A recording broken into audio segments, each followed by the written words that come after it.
everybody. Hey, Jennifer Courtney, welcome back to my kitchen. Today I'm going to be teaching you how to make one of my most favorite recipes for Super Bowl, and it's delish. It is called Touchdown Taco Dip. So we're going to get started. I have a few things that I've already done, and one of that was that I took a stick of cream cheese and we just popped it into our classic batter bowl and I nuked it for 1 minute. The reason we want to do that is we want it to be really creamy and really easy to absorb the flavors that we're going to add to it, as well as be able to incorporate the garlic easy. So to our cream cheese in our classic batter bowl, we're going to add a tablespoon of Tex-Mex rub. Tex-Mex is a sweeter. If you live in Texas and you're thinking Tex-Mex is spicy, normally it is, not with this one. All right, this one is mostly, it's a little sweeter. It's more like taco seasoning. And matter of fact, several people use it for taco seasoning. All of our seasonings are gluten-free and they're all extremely tasty. The cap is about a tablespoon. Since we're cooking, the cap can be about a tablespoon. If we were baking, we'd want to measure it out. All right, so we're going to add a tablespoon. We're also going to add in a pressed garlic. So we're going to take our garlic press. We just put in our clove of garlic, and I don't know if you know this, but garlic is a natural cholesterol inhibitor and a cancer fighter. It's super good for you, but only in the natural state. So with the garlic press, you don't even have to peel the clove from the bulb. You just break it off, put it in, and then you're gonna give it a squeeze. When you squeeze it, you're gonna take the little attachment that comes with it and flake off the garlic. Inside is the skin. If the skin gets stuck, all you have to do is use Barbie's hairbrush to poke out the little pieces. All right, so just press them down and that'll help the skin to release on the other side, and then just chuck the skin in the trash. Once you're done, the little cleaning tool just pops right back into the handle, and it's dishwasher safe. I hand wash mine.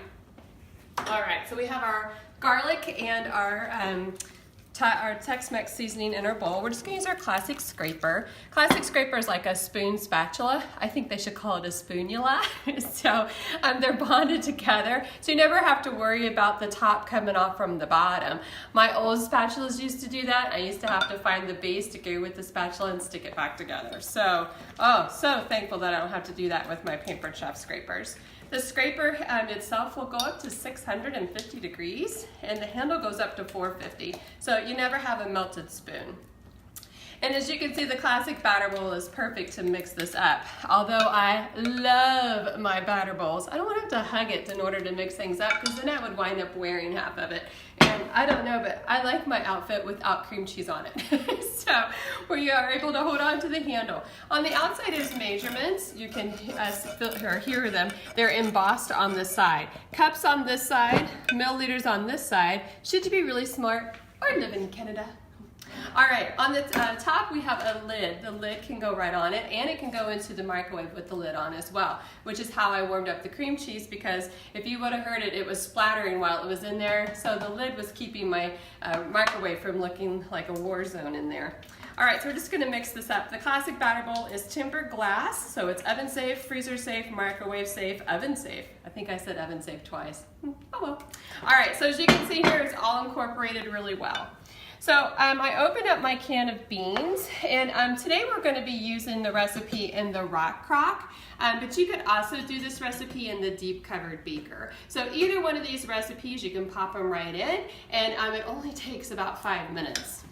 All right, so the rock crock is kind of like the big brother to the deep baker. So the deep covered beaker, it can go in the freezer, in the fridge, in the microwave, in the oven, okay? And then you hand wash it. The rock crock can go in the freezer, in the fridge, in the microwave, on the stovetop, in the oven, under the broiler, out on the grill up to 752 degrees Fahrenheit. It can go in the dishwasher, and we have a slow cooker base for it. All right, so you can imagine this is a little bit cheaper than this one, because this one is so much more versatile. So you just have to decide which one of them fits your budget better and what kind of things do you want it to do. Of course, the big brother to the rock crock is the quick cooker. All right, and you already know, if you watch me at all, how much I love my quick cooker. All right, so we're just gonna take our can of refried beans and we're just gonna smear them out into our rock crock. So it's just gonna make one small layer at the bottom, all right? And if you wanted to, you could season up the beans as well. You could add in a teaspoon, or excuse me, a tablespoon of our Tex-Mex seasoning if you'd like to that as well too. So the small spreader, it's small, it spreads, hence name small spreader. So it's perfect for getting in here or inside. Maybe you have a springform pan and you can just get in here and smear everything out. We also have a large spreader as well. You're gonna find the small spreader is perfect to icing up cupcakes. And the large spreader is good for smearing out big things on top of like 9x13 cake pans. All right, so we get all of our beans in there. And then we're gonna smear on top our cream cheese mixture. So if you wanted to, you could also add a cup of sour cream to this dish. But as I was making it, I realized I didn't buy any sour cream. So, all right, so growing up, my girls hated these scrapers, and you can see why. Look at this, it gets out every last little bit. So there is nothing left in the bowl to lick. Poor girls.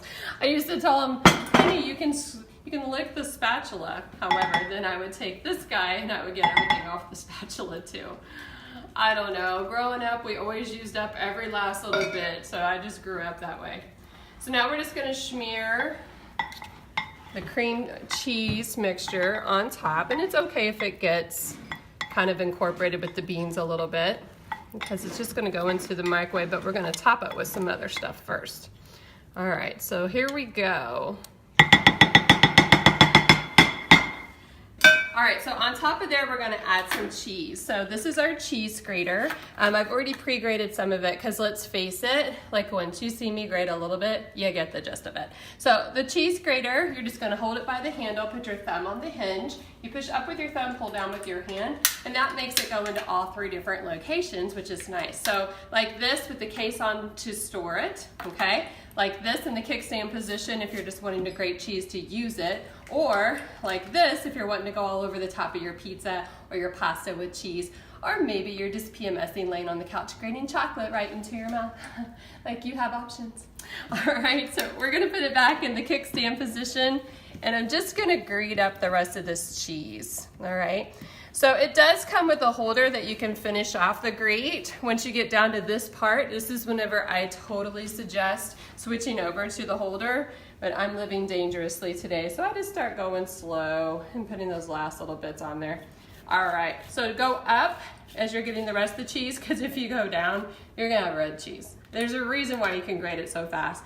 And I'm not trying to brag, but I can grate an entire bar of cheese in 34 seconds. So it's really nice. People tell me all the time, oh, Jennifer, I don't have time to grate the cheese. All right, yes you do. It's 34 seconds. So the other thing to remember is that your bar cheese has like 4 ingredients in it, your bag cheese has like 10, so you definitely want to grate your own cheese. All those extra preservatives are in there so that you can have it nice and flaky in your bag.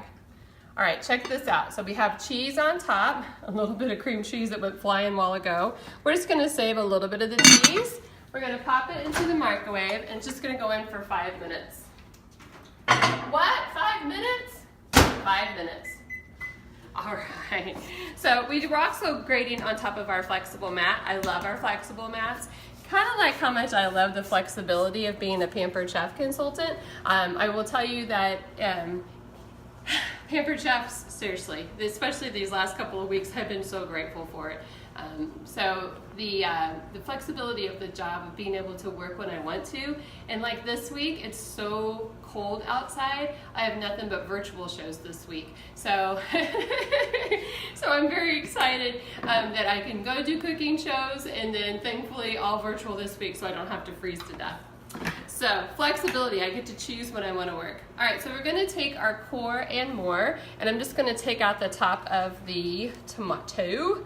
All right, we're gonna set him aside, and then we're gonna dice him up, okay? So all you need to do is cut your tomato in half, all right? As he comes into the halves, flip him over on his side, do a slice, and then use the piercing tip of the blade to come back down, all right? And you can treat any kind of onion, tomato, zucchini, anything that's a solid mixture just like that, so then you wind up with perfectly diced tomato or whatever you're slicing. When you get down to this last little chunk, just put a slice in, put him on his side, and you can finish him up. So this is our 8-inch chef's knife. As you can see, I'm holding it by the pinch and wrap. I always say you've heard of the bend and snap. This is the pinch and wrap. So all you have to do is hold it in the middle. Mike is shaking his head. When you hold it in the middle like so and pinched around, it makes it perfectly balanced in your hand. This blade is beveled on both sides, so it is super sharp. So I mean, literally all you do is move your hand back, do a slice, all right, and then come back down this way. This knife, I used it so much on sweet potato this last month. I was making this amazing hearty Tuscan soup in my quick cooker, and we were just slicing right through sweet potato. If you have to get on top of your knife to be able to cut through your sweet potato, I really want to encourage you to check out our cutlery. Now, if you say, Jen, that 8-inch knife completely intimidates me, let me introduce you to the 5-inch. All right, so the 5-inch Santuco, he has divots on his side. So that's the major, besides the size difference, you're gonna see there's divots on this one. That helps it to aerate as it slices. So if you are more of a 5-inch knife kind of person, you're gonna notice I'm still holding it in the middle. And this is what we call the choo-choo method. That's what I call it, of slicing up green onions, all right? So I'm just basically, you can see the tip is really never leaving the cutting board. And you're just gonna run through it super easy. I always tell people, if you have to get on top of your tater to cut through your tater, or if you're ever hacking to death a piece of chicken trying to make strips or nuggets, or whenever you're slicing green onions or celery and they're all still connected, check out my cutlery, please. These two pieces I would force purchase you if I could. All right, we got one more topper, that's black olives. This is our can opener. We're just gonna go around the top of the can. So what I love about that is you heard it click, so that means it's done. There's no can lid is ever gonna drop down into the food. On the side is the beak, all right? Every time you push the button of the beak, he looks like a little bird. Hello, Mike, thank you so much for videoing me. All right, so when you push down on the beak, it closes, or on the button. So you open beak, put it to the side, push down the beak, pull up. All right, so what you have are no torn trash bags, no cut fingers, no sharp edges. I can throw that right in there. And we're just gonna drain it in our Easy Read colander, all right? So the Easy Read colander will actually sit inside of the handle of our stainless steel bowls. All right, so we're just gonna let those drain. Let me drain out a little bit. All right, and so the Easy Read colander will hold up to 3 cups of items. So maybe you have strawberries or raspberries or blueberries or something, or maybe you're doing black beans. They will hold everything perfectly for you. What I also love is the handle of this guy here, Mike. This guy will sit on the side of your standard sink, all right?